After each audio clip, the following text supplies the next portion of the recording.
Good morning all. Today we will discuss preterm labor. So our topic is preterm labor. So what do you mean by preterm labor? So labor starts after completion of 28 weeks and before the completion of 37 weeks is preterm labor. When the labor starts before 37 completed weeks and after 28 weeks, counting from the first day of the last menstrual period. Incidence is 5 to 10%. Now we will see the etiology. High risk factors. First one is history. History is important.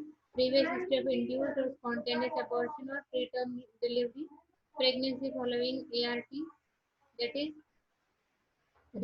artificial reproductive techniques, recurrent urinary tract infections, smoking habits, low nutritional status, maternal stress. Uh, Second one is complications in present pregnancy. The first one is maternal problem. Pregnancy related, that is preeclampsia, APS, premature malformation of rupture of membrane, polyhydramnias, all these are the pregnancy related complications in present pregnancy that might lead to preterm labor. Then uterine factors. Uterine factors, cervical incompetence, malformation of uterus. Again, medical and surgical illnesses like acute fever, polynephritis, toxoplasmosis, any operation, acute appendicitis, diarrhea, any infection in the body. Chronic infection, chronic diseases like any hypertension, nephritis, diabetes, severe anemia, low body mass index, all these may contribute. Genital tract infection like bacterial vaginosis, streptococcus infection, chlamydial infection, mycoplasma infection, that might lead to premature labor. Next one is fetal factors like multiple pregnancy, congenital malformation, and IUD that may lead to preterm labor. Next one is placental factors like placental infarction, thrombosis, placenta previa, abruption. The next cause is iatrogenic, like indicated preterm delivery due to medical or obstetric complications. Next one is idiopathic. Idiopathic majority is idiopathic, like premature effacement of cervix with irritable uterus, and early engagement of head is often seen. It is, in absence of any complicating pregnancy, it is presumed that premature activation of the same system involved in initiating the labor at term is prematurely active, and this is idiopathic, and majority of times this is the reason. Now we will see the etiopathogenesis, pathophysiology of preterm labor.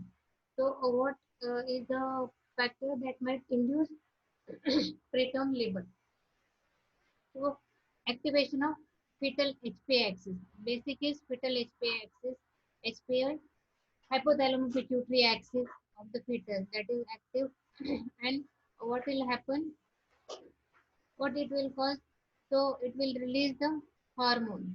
So, various hormones that may responsible for induction of labor.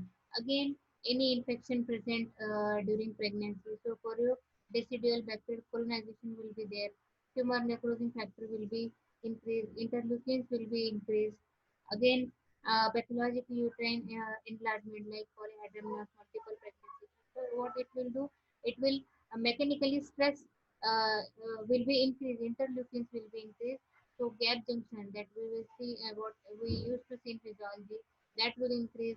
Prostaglandin synthesis, this enzyme will increase. And all these will act on Korean hormone and decidual. And what it will cause? It will cause increased prostaglandin E2 and F2. Again, thromboxane A2 will be increased, and what various enzymes will be increased like protease, collagenase, leukocyte, elastase, all these will increase. Again, these increase in prostaglandins and thromboxane A2 on all these enzymes, it will lead to myometrial contraction. Cervical ripening will be there, and again cervical insufficiency will be there, and there will be preterm labor and delivery. Diagnosis, and diagnosis is done by regular uterine contractions. Either the contractions will be with pain or without pain. So at least one contraction in every 10 minutes is diagnostic. then dilatation of effacement of cervix. Dilatation and effacement of cervix we can see it by UHO also and by pervaginal examination also. Length of the cervix is important. This is done by transvaginal sonography, and the length usually less than 2.5 centimeters is indicated. Funneling of internal os. Funnel type shape of internal os we can see in during USG, so we can diagnose preterm labor. So the symptoms patient will present with pelvic pressure, backache, vaginal discharge or bleeding. Again, it is better to diagnose, pre-consider. It is better to pre-consider the preterm labor so that the patient may save from the complication. Management management includes the first is aims of the management. What are the aims of the management of these cases? First is to prevent the preterm onset of labor if possible. So it is possible by proper ANC to arrest the preterm labor if not contraindicated.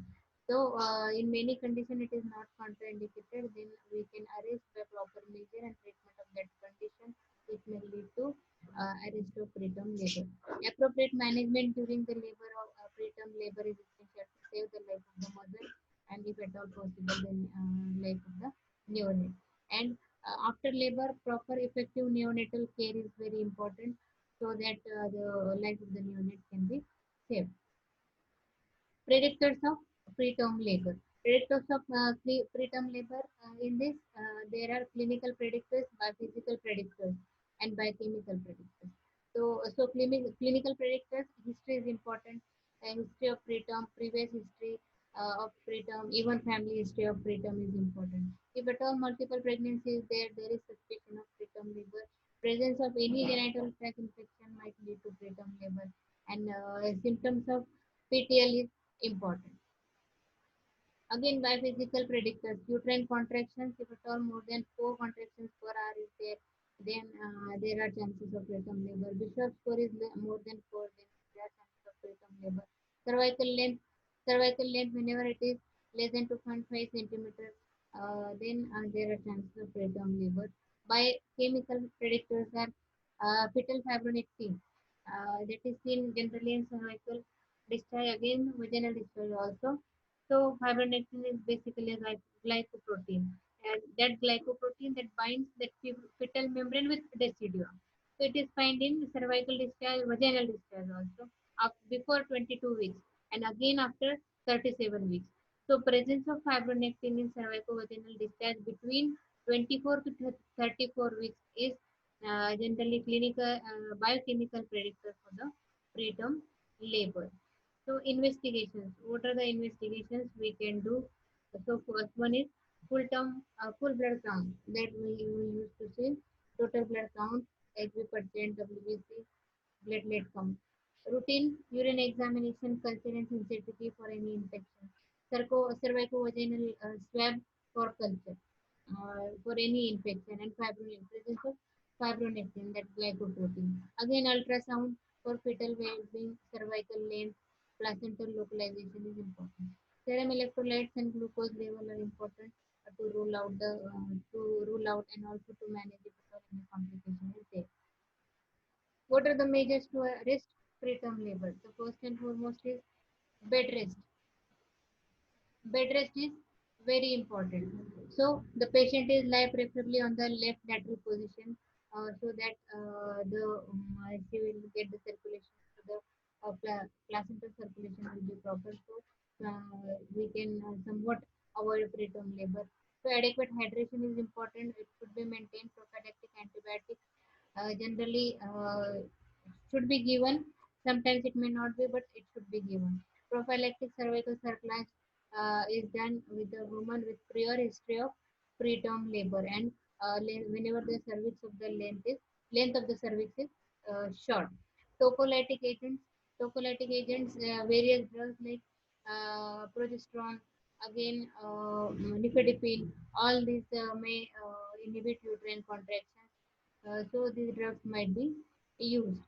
Again, magnesium sulfate is the drug that is used during hypertensive disorder during pregnancy, and monitoring the seizures. If at all the hypertension is much more and uncontrolled, then monitoring for the seizures and prophylactic magnesium sulfate is given. Management of the patient during labor. In the first stage, a patient should be put to the bed to prevent a rupture of membrane. To ensure adequate fetal oxygenation by giving oxygen to the mother by mask. Epidural anesthesia if is of choice. Again, labor should be carefully monitored, preferably with continuous electrophytal monitoring. Cesarean delivery is done of obstetric reason if at all any complication is there, hypertension, abruption, malpresentation is there. Again, the neonate should be referred to NICU if to save the life of the neonate because the baby is preterm, so weight is almost less. In the second stage of labor, what we have to do is the birth should be gentle and slow to avoid the rapid compression and decompression of head should be avoided. Episiotomy may be done to minimize the head compression if there is perineal resistance. Tendency to delay is curtailed by low forceps. Forceps delivery should be routine forceps is not indicated if at all there is delay is there then and then only it is indicated but generally it is avoided. The cord is clamped immediately at birth to prevent hypovolemia and hyperbilirubinemia. Again to shift the neonate in intensive care unit under the care of neonatologist is very important. So this is all about preterm labor. If at all you are having any query, please mention in the comment box. Thank you. Thank you very much.